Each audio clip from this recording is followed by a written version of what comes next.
All the Spaniards were just cheering me on, and I'm just going on the outside, just barely missing the fence and just roosting them really bad. Fast, very fast. Jim was a loose cannon. Jimmy was tough. Well, we got a guy that rides motorcycles we get to call Bimbo. Pomeroy had more fun than a motocrosser should. Jimmy loved to be the underdog. Really a nice guy and a good driver. Jim Pomeroy was born in Sunnyside, Washington on November 16, 1952. From his humble motocross beginnings in the Northwest, Jim traveled to Europe to prove that in the world of motocross, the Americans were coming, and he was the first. This is Jim Pomeroy's Motocross File. My dad had a bike shop in the 60s and 70s. In the 50s, he was a good rider, and in the Northwest, he was a champion. Basically, I was his pit boy. I went to all the races with my father and stuff, and I kind of liked it. Besides running the shop, Don also performed motorcycle stunts with one of his employees at the time. One day I remember the police coming and arrested him. His name was Bob Knievel. I still remember seeing him being walked out in handcuffs. Jim found his way onto a motorcycle at age 10. My first bike was a Yamaguchi 55.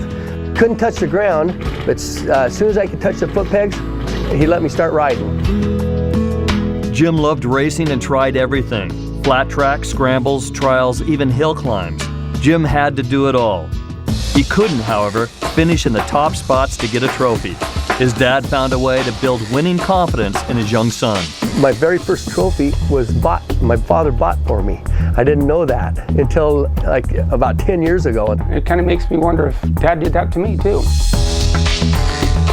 By age 15, Jim would become a regional hero and start racing professionally in Canada, winning the Calgary Canadian Championships.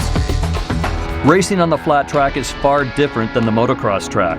Jim's never-give-up attitude was also viewed differently by potential sponsors. His racing career would permanently go in one direction. And in the main event, I got a flat tire. I didn't give up. I just kept on being in everybody's way, and I got lapped like about 4 times. And the sponsors, they says, that's who we don't want to sponsor because he don't know when to quit. 2 days later, I was racing motocross. I ended up crashing and bit my bars and stuff, and I ended up still winning the race because I got back up. And the sponsors, they said, that's who we want to sponsor because he won't give up. So my career just split up right at that point.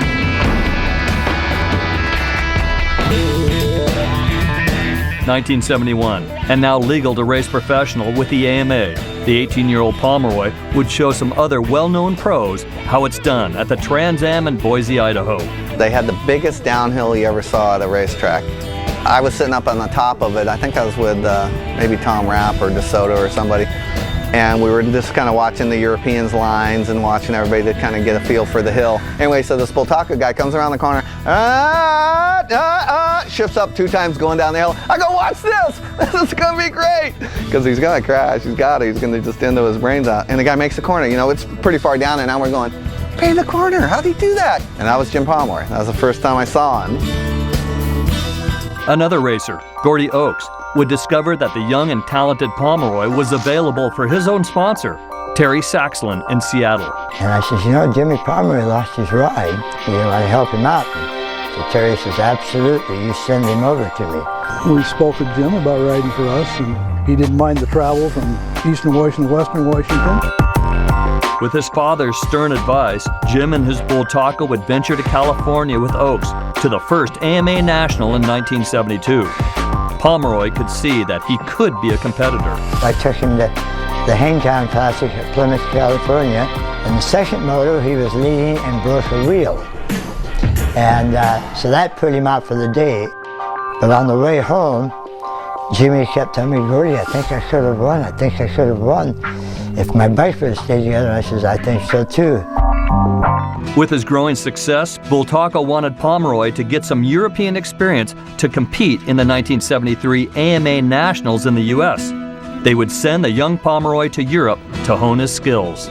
He was not even factory sponsored at the time. He was still sponsored out of University of Honda. They offered me to go to Europe for 3 months and do 1 GP, and then I was going to come back and ride the United States, the first nationals that they had.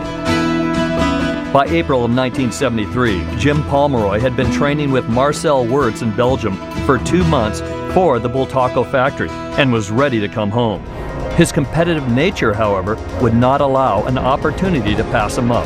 All the people at the factory says, you know, this weekend coming up is the Spanish Grand Prix. I ought to at least try to qualify for it. Saturday, when they had official time trials and stuff, I ended up getting the fastest lap times. And all the rumors around where the watches were wrong. You know, the clocks couldn't be right because the American can't go that fast on a Bultaco. I remember that we was thinking that some place over the track, he was cutting the track. Because he was, I think it was about 7-8 seconds quicker than the good rider, the really good rider.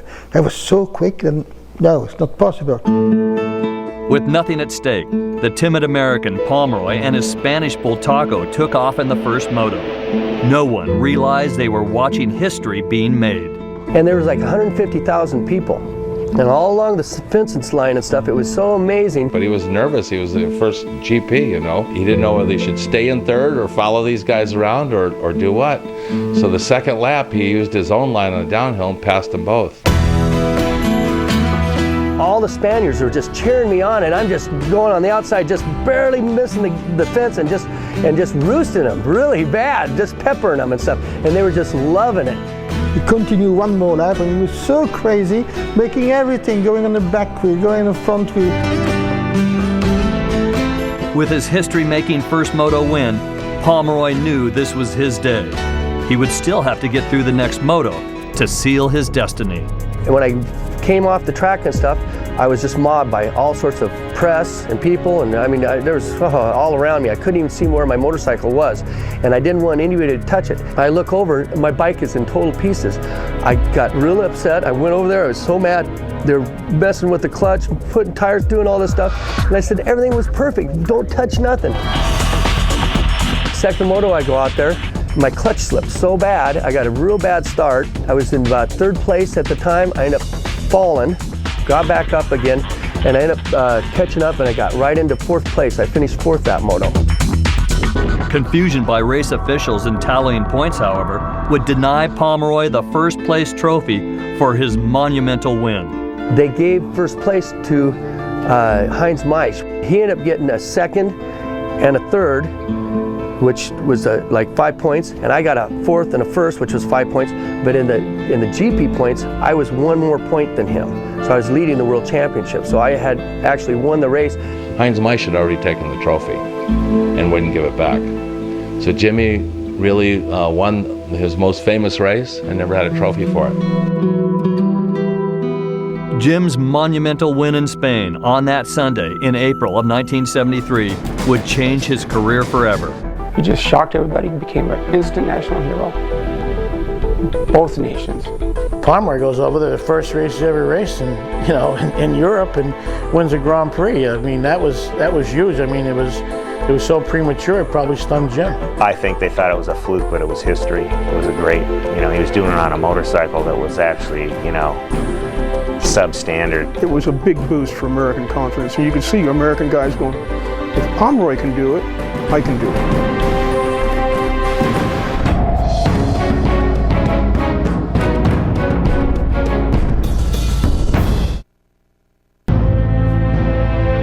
The 1974 Trophy des Nations would see the American team come the closest ever to winning the prestigious event with a second place. For Jim, it was particularly rewarding. I was the first person other than a world champion to win a motocross or Trophy des Nations event. For Pomeroy, getting respect from the European establishment was tough. One respected Belgian would see the potential in the determined American. We have made big battle that he beat me sometime. Joel would always be over at our pits and talking to us and sitting in the lounge chair and kind of pointing out things. He walked the track with Jimmy before the race. Really a nice guy and a good driver. Throughout Pomeroy's career in Europe, his loyalty to the Spanish Bultaco motorcycle company was unyielding. It would be frustrating for both he and his mechanic. I broke more wheels than anybody I know, swing arms and frames. He could break a Bultaco transmission any time he wanted. He was driving the Spanish engineers nuts over there trying to keep that thing together.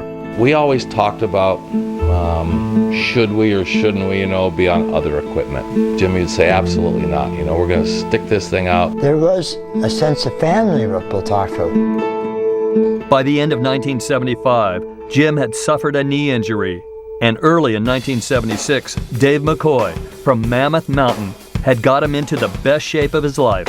Dave McCoy made a motocross track in Bishop just for Jimmy. They made him walk in waist-deep snow for miles, even though he's wearing a knee brace. A lot of people counted him out.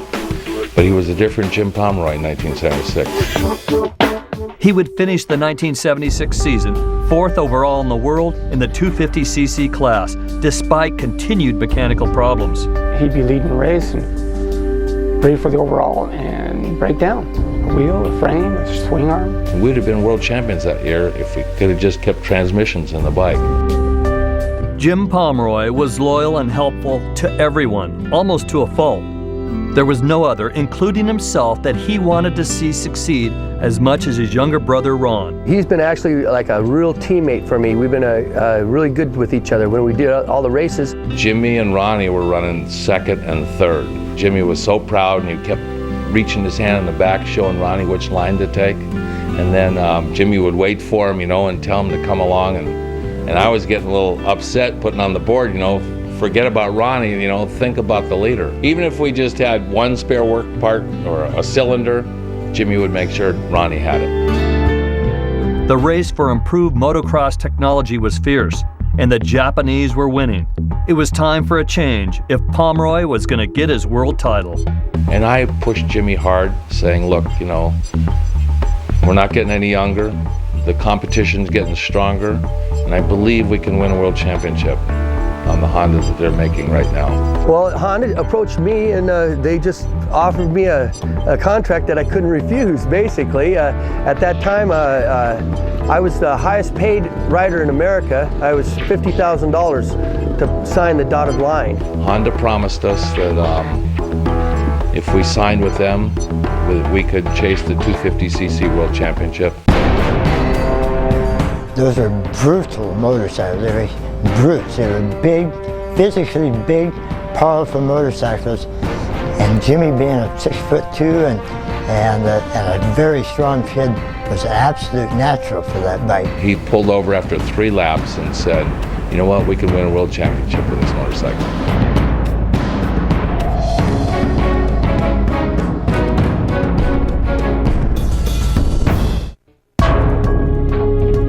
With his new Honda, Jim knew he could win a world title, finally. But Honda had another problem in 1977 to deal with.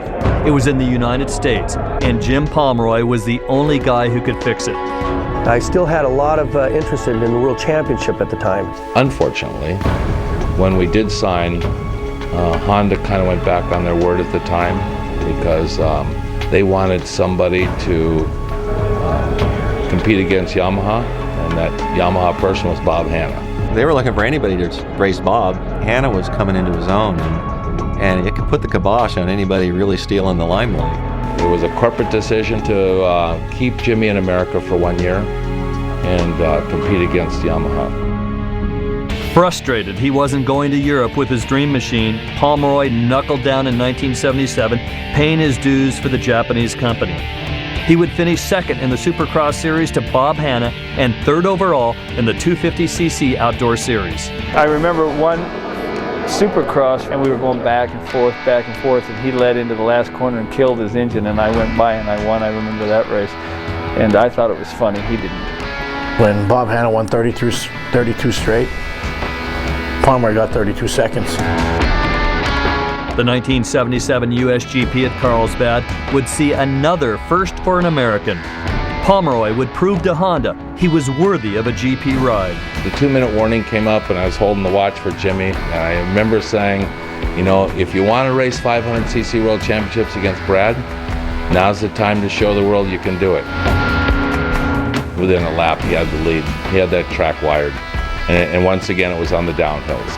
First American to win a 500cc moto at Carlsbad. The thing is, when I won the first moto, I was so ready for the second moto. I ended up getting in a first quarter crash. I ended up getting up, I went off a jump and I got all sideways, my feet went off the pegs and I ended up nutting myself. Just took my breath away, everything else, and I had to stop. It took about a lap to 2 laps before we could get started again, and it was too late for me to do anything. It was a big thing, Jimmy winning the first moto. That was pretty huge. By the end of 1978, Jim's attitude toward Honda for not sending him to Europe had not improved. There was actually a war going on between management and Jimmy. We were at a race, and I remember Jimmy taking a stick and drawing a line all the way around in the dirt around our truck. And he pointed his finger at all the Japanese and all the management and said, nobody crosses that line except my mechanic. I didn't get fired or anything like that. I was like the first guy to quit him.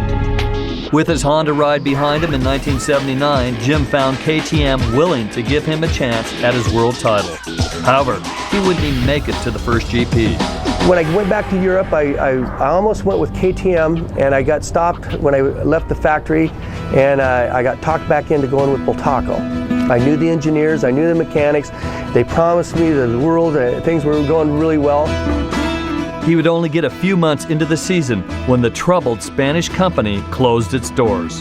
Honda was in the factory and they were getting ready to buy Bultaco. And boy, my eyes went really big. I said, all right, man, we're gonna get going and really do some good things. And but basically what happened is they bought the company and closed the doors. Jim would get a ride on the substandard Italian Moto Beta team for the rest of the 1979 season. Pomeroy would come back to the United States on a Suzuki. He would head to Daytona to compete in the Supercross there. The returning American would discover that years of representing the U.S. abroad did not matter to the AMA officials. The AMA officials said I wasn't a qualified rider. They didn't have a full program, so I wasn't taking a rider's place, but they still wouldn't let me ride. I wasn't ready to be retired, but I just was in a bad situation. They put me out to pasture and I couldn't do anything else. So my career stopped in 1980.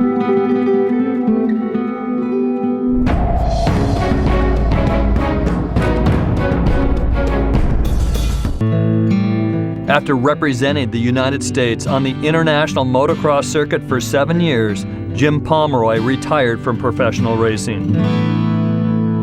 Recovering from a car accident in 1987, the longtime bachelor would marry Linda Hill in 1996. Their new daughter, Jamie, would become Jim's inspiration to swing a leg over a bike again. It took 14 years to get myself back into where I is. That's where my fountain of youth, my little girls helped me a lot. You know, I swore I'd never run again. Here I was running when she was 4 to get her off her training wheels. She's been my coach at the same time. In 2003, and 30 years since that historic day in Spain, Jim Pomeroy began racing and teaching on his faithful Bultaco. For Jim and his fans, it seemed like nothing had changed. I ended up winning the overall series, and I've defended that championship now for 3 years in a row. And it's great to have Jim Pomeroy, who I used to idolize as a kid, as an instructor. We couldn't get close to him when we were kids, but now we can hang together. The confusion by officials over the points system in Spain back in 1973 had left Jim Pomeroy without his GP trophy. His devoted brother Ron and Jim's friends righted a wrong of over 30 years.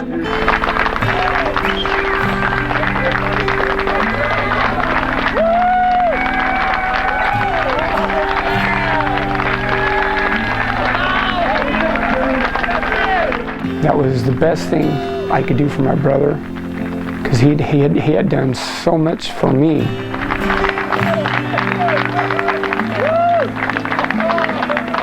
The only time I've ever seen Jimmy cry in front of a crowd. Oh, I can't even believe it! I got my trophy!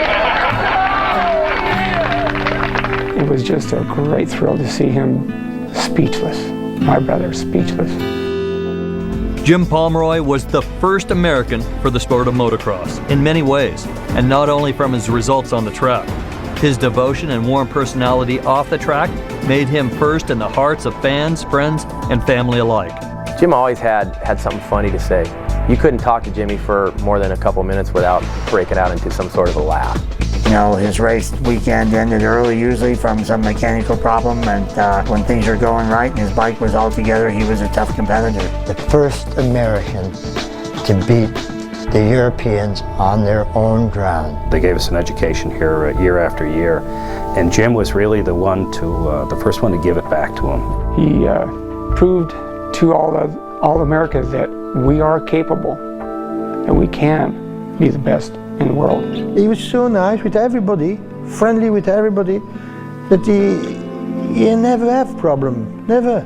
I think having problem with Jim Pomeroy you will be a very bad man. I don't think I'd want to change anything. I know I'm probably living proof that the fastest ain't always first, but I think it all came to perspective on what I am right now today and what I mean to the sport. On August 6th, 2006, 1 week after the interview for this program, Jim Pomeroy died in a car accident on the way to doing what he'd love most, spending time with family and friends. To all of those around the motocross world, he will be forever known as the first American.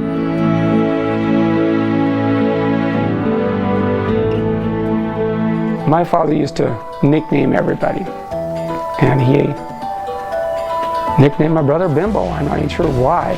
His dad leaked that out one day, and Jimmy had a heart attack when he heard that, and he heard me say, "What? What was that? What'd you call him?" My brother wasn't very happy about that, but Dad's the one that got it out. And then Jimmy panicked from that time on. Then he was Bimbo from that day on.